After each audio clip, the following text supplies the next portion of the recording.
Live from the campus of Penn State University, this is PSN News. It's Thursday, December 12th. We have all you need to know about local police addressing an online rumor, as well as more on the arrest of a man wanted in Center County. We also have the latest information on the latest state to prohibit bans on books, along with entertainment, sports, weather, and an interview. Stay tuned.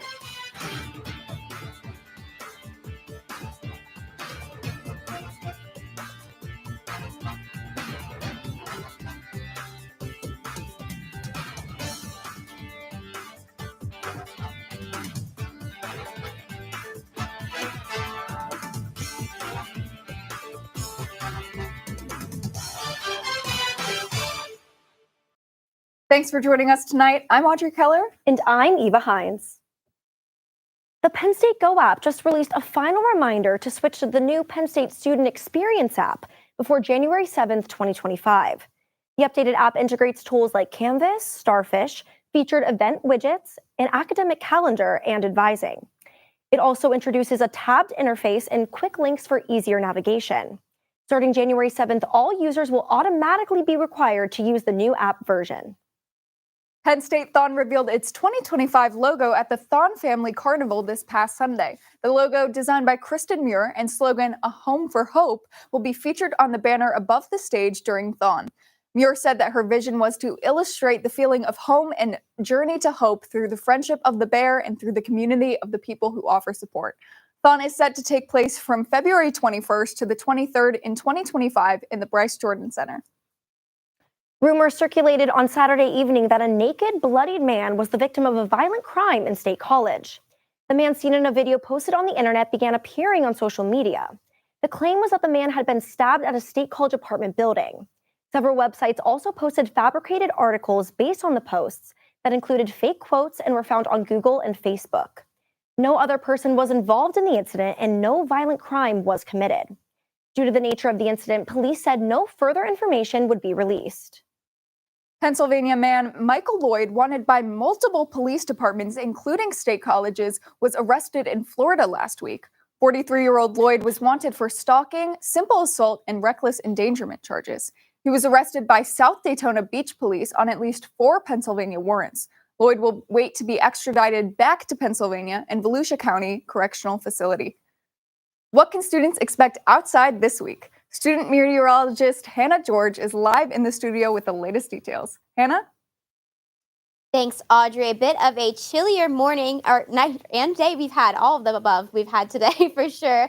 Right now we're sitting at a current temperature of about 21 degrees out there. That wind is going to make it feel a little bit chillier. That feels like of 10 degrees. Those clouds should be aiding in keeping it warm, but that wind is really powerful and it still feels pretty chilly out there for sure. So if you're still outside, grab a jacket because we are experiencing some unseasonably low temperatures for the second half of this week. But along with that, this weekend is going to come some sunnier skies and that wind is going to slow down. So though we'll feel like December, it'll be nice December.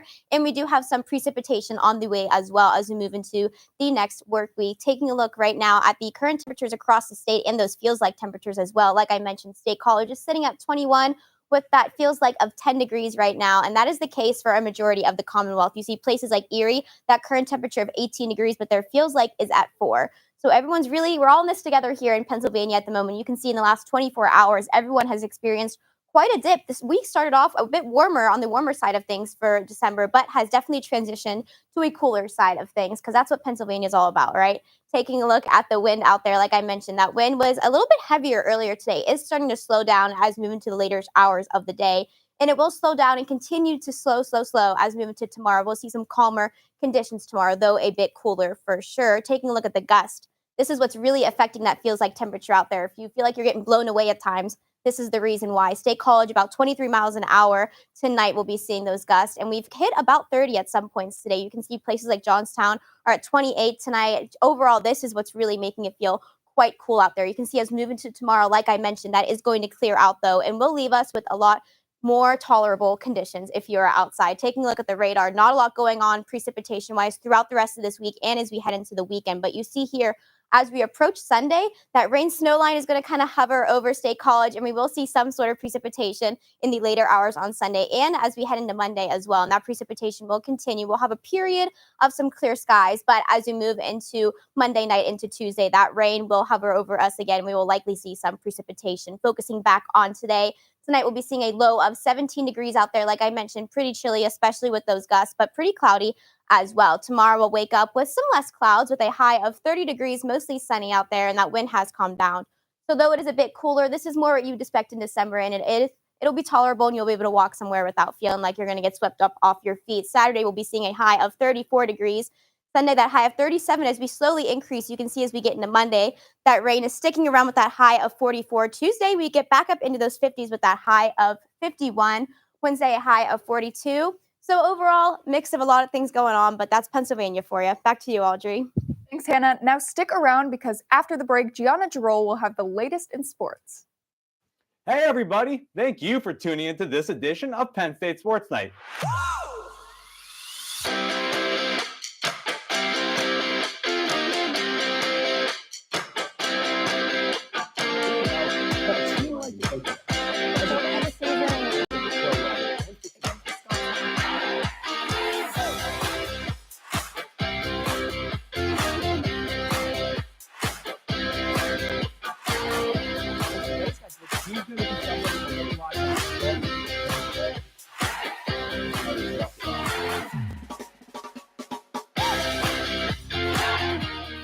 For all of us here at the Belisari Media Center, we are Penn State Sports Night.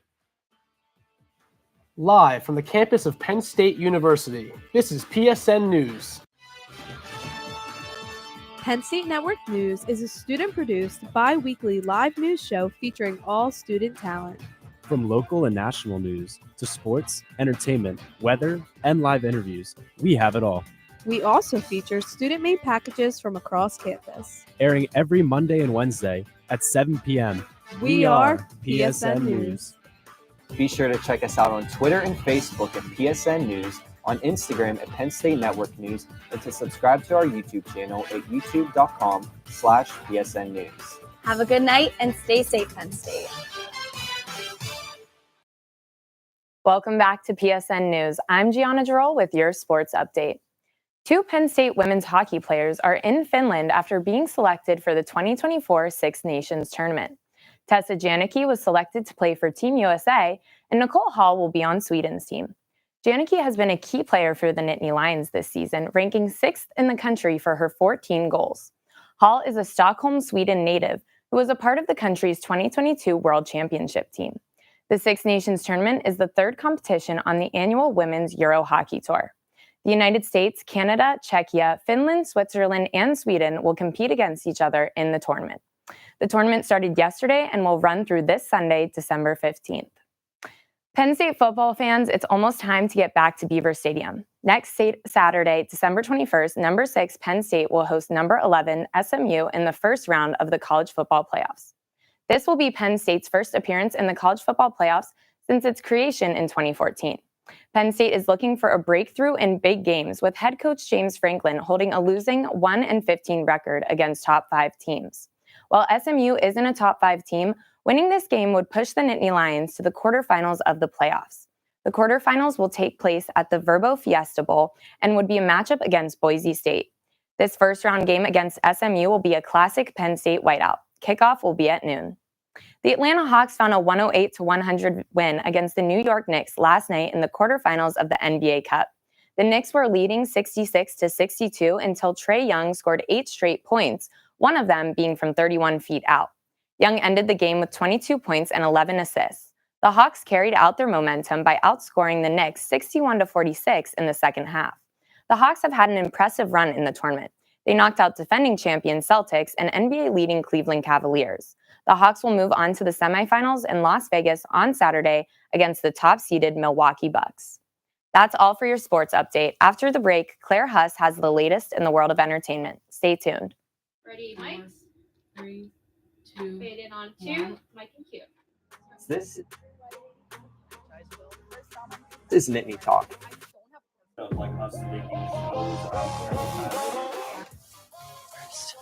I would say spring. Slow down. And he knew that. How do you say I know. she continues to hold her values and everything though? And I think that that's really important. So yeah, and self-care Saturday.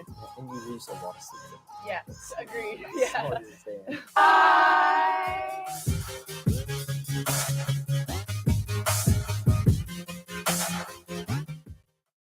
Hey everyone, welcome to Culture Central. My name is Jaden Stewart, What's good, everybody? My name is Eric Pichardo, and we are your hosts creators and executive producers of Culture Central.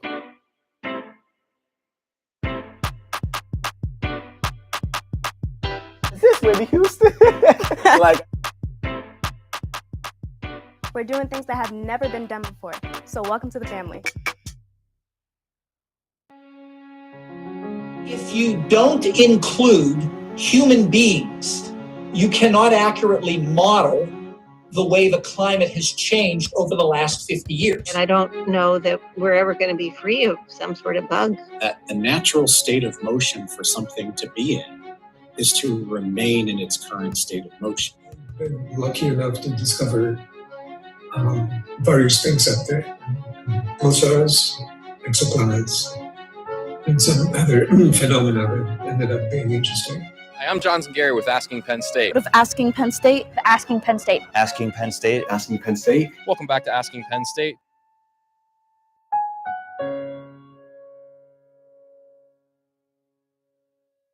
Welcome back to PSN News. I'm Claire Huss with your entertainment update.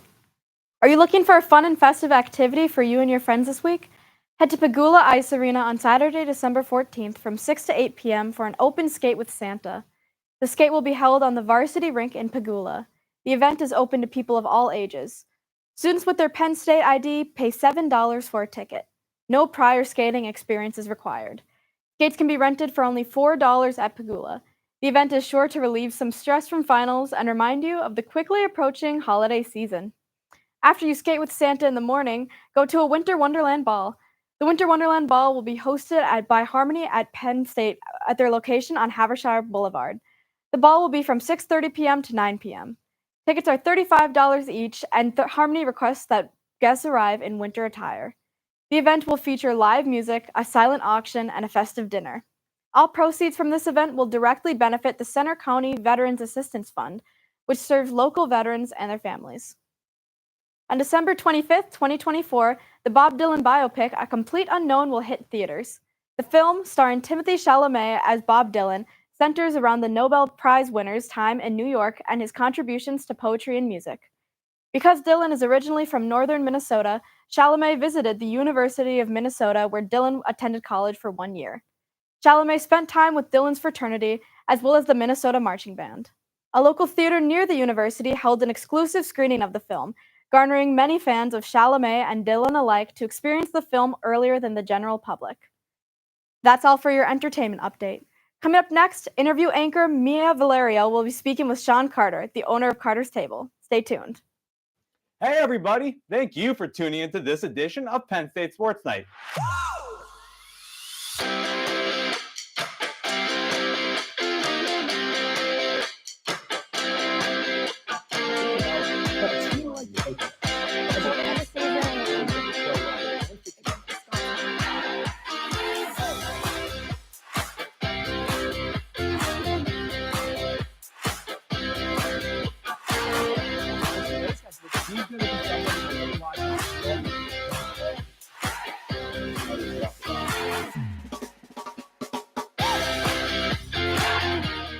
For all of us here at the Belisari Media Center, we are Penn State Sports Night.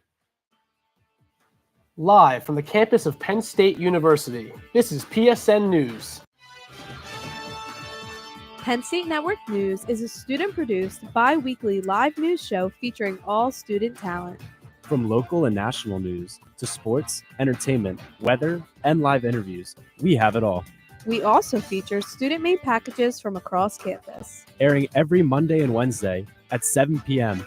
We are PSN News.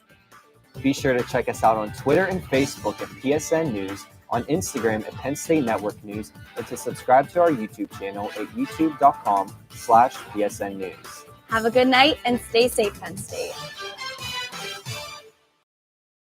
Welcome back to PSN News. I'm Maya Valeria, and with me tonight is Sean Carter, the owner of Carter's Table. Thank you so much for coming in tonight, Sean. You're welcome. So, to get started, you're the owner of one of State College's favorite places to grab a bite. When did you open up Carter's Table? January 21st, 2023. Oh, wow. Almost So 2 pretty years. recent. Yeah. All right. So everyone knows about your delicious food, but we don't really know much about the face behind it. Tell me about what inspired you to open up your small business. How did the concept evolve from just an idea to reality? Well, before the restaurant, I had a catering business and just decided to do the farmer's market on Locust Lane. And I started doing tacos, and it took off from there. And then it just inspired me to open a brick and mortar. From there, it really was unexpected. So Awesome. What was the hardest part of turning your passion into a profitable business? And how did you overcome that? probably the hardest part is employees, because I didn't have employees before. They're really what drive the business. It's like I couldn't do any of it without them. But managing a bunch of people rather than my catering business, it was just me. So it was a lot harder. So I want to know about your menu. What are some of your most popular items and what went into creating them? Well, we have a flight of tacos. It's 3 tacos. You can mix and match any 3 you want off the menu. I was doing a catering event at Axeman Brewery, and then just decided because they have flights, I'm like, why not have a flight of tacos? You get a flight of beer, flight of tacos, so you can mix and match what you want. That's awesome. So your business gets a lot of traffic for a multitude of reasons. How do you balance maintaining high standards of quality food while also managing the day-to-day operations of your business? Well, I think it's important to have some recipes written down, systems in place, and then just continuously doing the same recipe over and over again. It's one of the hardest things to do. And then just making sure we're motivating the employees to put out quality food. Awesome. What's been the most unexpected skill you've had to develop as a small business owner trying to thrive in a big college town? I think being a counselor, therapist to the employees is a big, because there's a lot of different personalities that come through, and you have to manage everybody's personality to get them to do the same goal, get the food out. Makes sense. So both of my parents are actually small business owners. So I've seen firsthand just how important it is to connect with your local community. In what ways have you tried to grow community outreach since opening up Carter's Table?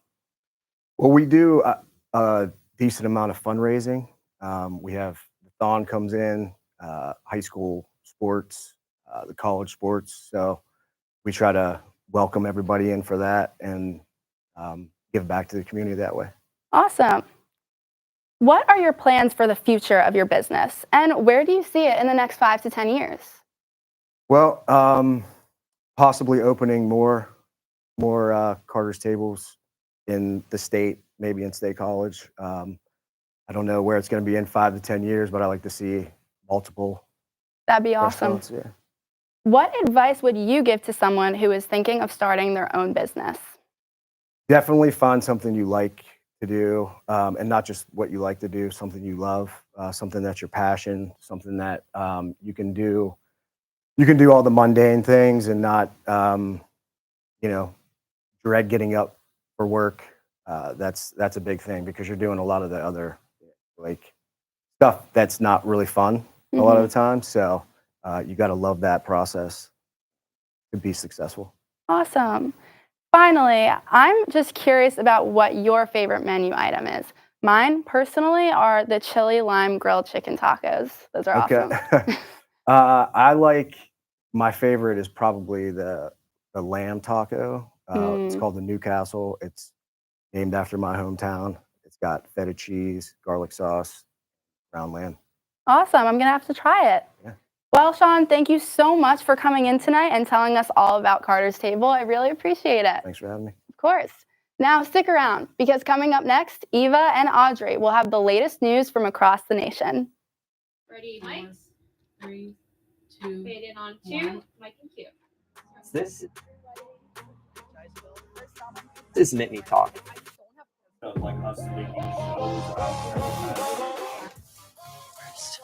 I would say spring.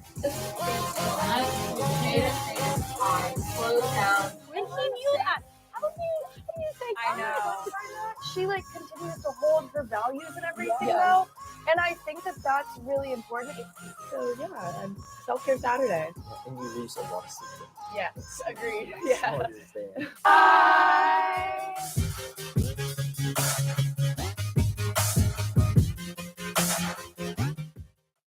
Hey everyone, welcome to Culture Central. My name is Jaden Stewart. What's good, everybody? My name is Eric Pichardo, and we are your hosts, creators, and executive producers of Culture Central.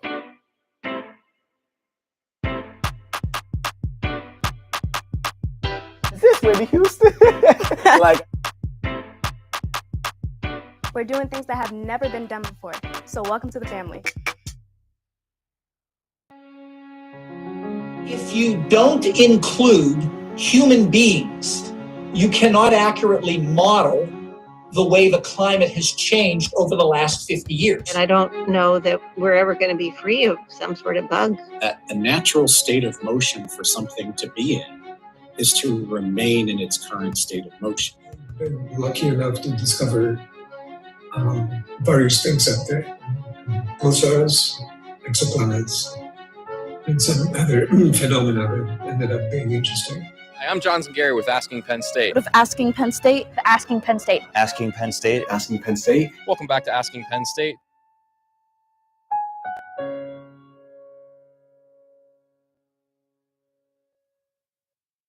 Daniel Penny was acquitted of negligent homicide for the 2023 death of Jordan Neely.